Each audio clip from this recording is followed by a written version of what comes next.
Okay, what just happened? Gojo just fought his way out of a domain expansion, and not anyone's. This is Sukuna we're talking about, the strongest sorcerer in history alongside Gojo. The only person who can actually challenge him for the title at this moment. Do you understand what happened?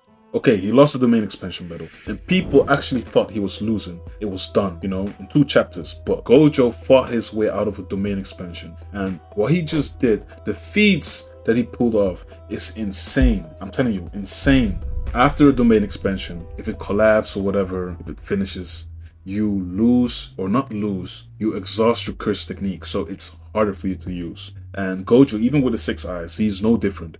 He exhausted his curse technique. So now he's inside Sukuna's domain, inside the Malevolent Shrine, and he held his own. You have to understand. Back against the rope, getting beat down like Muhammad Ali, Mike Tyson type punches, beat down, the constant slashes, and he kept healing himself.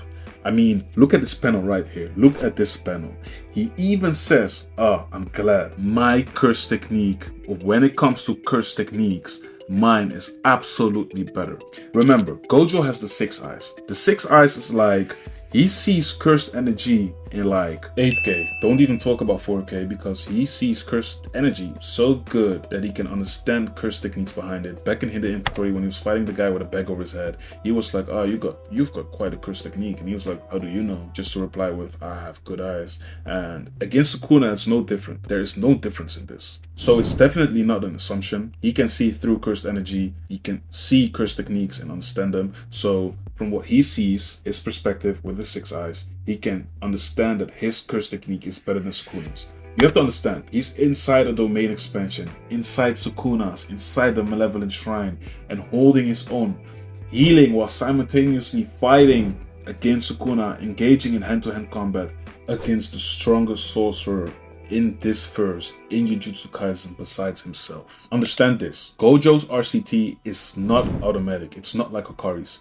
He is doing this manually, applying it himself, and he's been doing this for the past 12 years, 24 hours a day, to keep his brain fresh. So to me, this is the best feed when it comes to RCT. He's doing it himself. He is thinking of healing his body constantly while being attacked by Sukuna, by his curse technique, by the domain. Even with the punches, he's not pulling any punches, he's not holding back, he's going crazy. And this guy did a simple domain, did another simple domain, stopped healing himself, started healing his exhaust curse technique, did some crazy grapple, laid back, made a pistol sign, blasted Sukuna in his face with a red, point blank range. A domain expansion is still the peak, the absolute height in Jujutsu, in a fight, in Jujutsu Kaisen. It's still the biggest thing a sorcerer can do. And Sukuna's is so divine, it is impossible to pull off an unclosed barrier, maintaining your lethal sure hit, and not killing your opponent, having your opponent attack you, hitting you from point blank range, blasting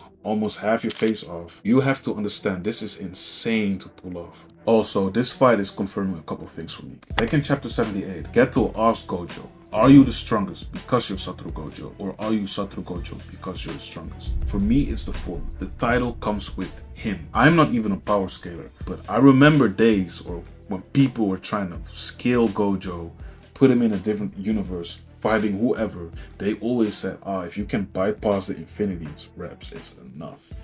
Like that's all he has. But we have just seen the strongest sorcerer beside him. Only person who has any claim to that throne. He couldn't finish him off in the domain, right? He didn't. That's his best move for as far as we know. That is the peak of Jujutsu, a domain expansion. And Gojo had no curse technique. He had his cursed energy, RCT, and his will to win or get out of that situation. Listen, back in chapter 12, he basically told Yuji, your potential as a Jujutsu sorcerer is predetermined, basically. Because the ability to use curse technique is intrinsic, right? It's innate talent. And a Jujutsu sorcerer skill set is about 80% of it. That's a lot. Now, the Limitless and the 6 eyes is what he's born with, right? He had no access to the cursed technique that he has, the Limitless, against Sukuna, and he still fought his way out of it. And that just showcases to you, he's more than just the Limitless. The things he just did, he performed RCT to heal or get rid of the exhaustion of the curse technique, to fight back against Sukuna. Also, guys, mark my words. From this point on, it's gonna be insane. The editor comment was literally, there is no common sense in the battle of the strongest. Basically saying, I'll put my hands up, let them cook. Let them cook. There's gonna be so much happening right now. This fight is gonna last more than just 4 chapters. I don't know how Gege is gonna pull that off. Like, I think Yuji and Mahito was like 12 to 15 if you count everything all together in Shibuya. And this is gonna be the same length, maybe 10, max 10, I think. So yeah, be ready to be spoon-fed a lot of information, right? Because the students are watching. We're being spoon-fed information through Kusakabe, right? Like I said, the students are watching. Yuta is watching. Yuji is watching. Maki is watching. Akari is watching. You know, Higuruma is watching. The biggest freak of them all.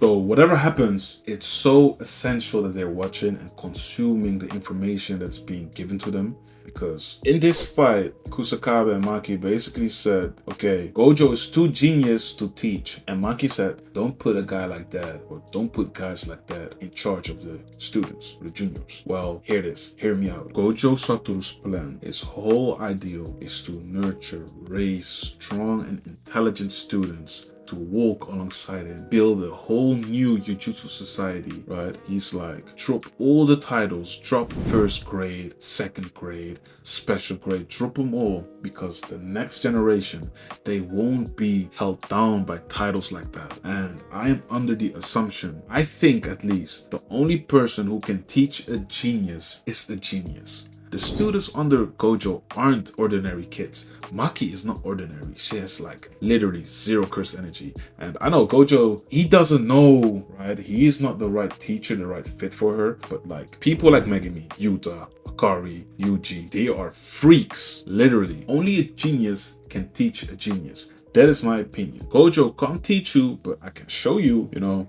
and that is how he moves. Like, he's leading by example. Yo, I don't know how to explain it, but let me show you. And it's up to you to find out how to do it properly. Megumi's domain expansion, for example. Who the hell told him how to perform a fucking domain expansion? Who did, right? So he tried because he just did it. He didn't care about the structure. Just push it out, boss. And the students watching that, seeing this in 4K, I don't know what made me a setup. They see what's happening. They process the information and they see that it's possible because he did it. And who are they? They are talented. They're all monsters, right? Shoko said it. They're all monsters. Also, in the long run, the information being shared to them is so important, right? Kenjaku, for example, he can perform an unclosed domain expansion and you're going to fight him at some point. Knowing this in advance is very important. They also know a simple domain doesn't really do anything against it. So consuming all this information is being shown, processing it, understanding what's happening is so essential, beneficial for their growth, right? How are they supposed to rival Gojo if they don't know what he's capable of? If they don't know what is possible? You need to push yourself to the limit to surpass that limit. And they are being shown the biggest fight ever possible. So where do we go from here? What is possible? What's going to happen? Well, we haven't seen the 10 shadow technique. We haven't seen Sukuna Seifuga and opening that box, pulling out a fire arrow. We haven't seen maximum techniques yet. We've seen the main expansions, but we haven't seen Gojo's maximum technique ever. We haven't seen Sukuna's maximum technique ever. So we're gonna see those. And no, Hollow Purple is not a maximum technique. It's never been described as a maximum technique. It's combining red and blue makes purple. So it's not maximum technique. We don't know what his maximum technique is. And we're definitely gonna see it.